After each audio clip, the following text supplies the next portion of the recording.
निशा के वापस आते ही घर का माहौल नर्क बन गया था। कोर्ट के आदेश की वजह से विक्रम और काव्या मजबूर थे। निशा अब रानी की तरह हुक्म चला रही थी। सुबह के नाश्ते की टेबल पर निशा ने प्लेट फेंक दी। ये क्या कचरा बनाया है? तुम्हें पता है ना मैं प्रेग्नेंट हूँ। मेरे बच्चे को पिज्जा चाहिए, ये दलिया नहीं। काव्या, जाकर अभी पिज्जा लेकर आओ। दादी माँ ने कहा, बहू अपनी हालत का लिहाज कर, बाहर का खाना बच्चे के लिए ठीक नहीं। निशा दादी के पास गई और कान में फुसफुसाई, बुढ़िया तू चुप रह, वरना जो एक्सीडेंट पिछली बार नहीं हुआ था वो इस बार हो जाएगा। रात के 2 बज रहे थे।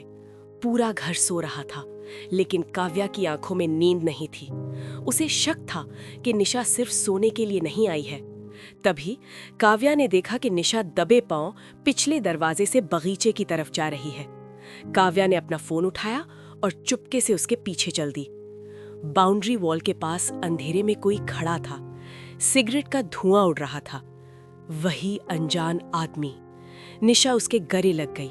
काव्या एक झाड़ी के पीछे छिप गई। उसने उस आदमी का चेहरा चांद की रोशनी में देखा। उसके चेहरे पर एक गहरा चोट का निशान था।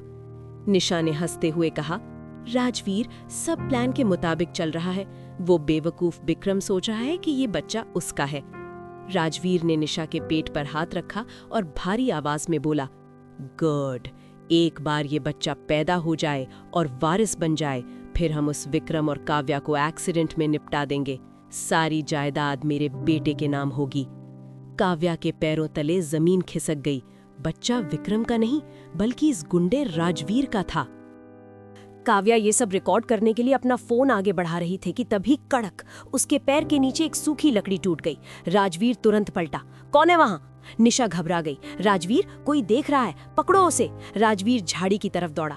काव्या अपनी जान बचाने के लिए नंगे पैर घर की तरफ भागी। उसका दिल जोर जोर से धड़क रहा था। अगर वो पकड़ी जाती तो आज उसकी लाश ही मिलती। काव्या किसी तरह अपने कमरे में घुस गई और रजाई ओढ़कर लेट गई। अगले ही पल उसके कमरे का दरवाजा खुला। निशा अंदर आई। निशा ने काव्या को हिलाया। काव्या उठो। काव्या ने झूठी नींद का नाटक करते हुए आंखें खोली। क्या हुआ? इतनी रात को क्यों शोर मचा रही हो? निशा ने काव्या के पैरों की तरफ देखा। वो गंदे थे। निशा की आंखों में शक गहरा गया, लेकिन वो कुछ बोली नहीं और चली गई। काव्या जानती थी कि अब खेल खतरनाक हो चुका है। अगली सुबह काव्या ने विक्रम को सब कुछ बता दिया, राजवीर के बारे में और बच्चे के असली पिता के बारे में। विक्रम गुस्से से लाल हो गया। मैं अभी पुलिस को बुलाता हूँ। काव्या ने रोका, नहीं चाचा जी, पुलिस सबूत मांगेगी। निशा कहेगी कि मैं झूठ बोल रही हूँ। हमें सबूत चाहिए। हमें साबित करना होगा कि बच्चा आपका नहीं है। विक्रम ने पूछा, लेकिन कैसे? काव्या की आंखों में चमक थी। DNA test. हमें निशा का डीएनए सैंपल चुराना होगा, वो भी उसे पता चले बिना। और मेरे पास एक प्लान है।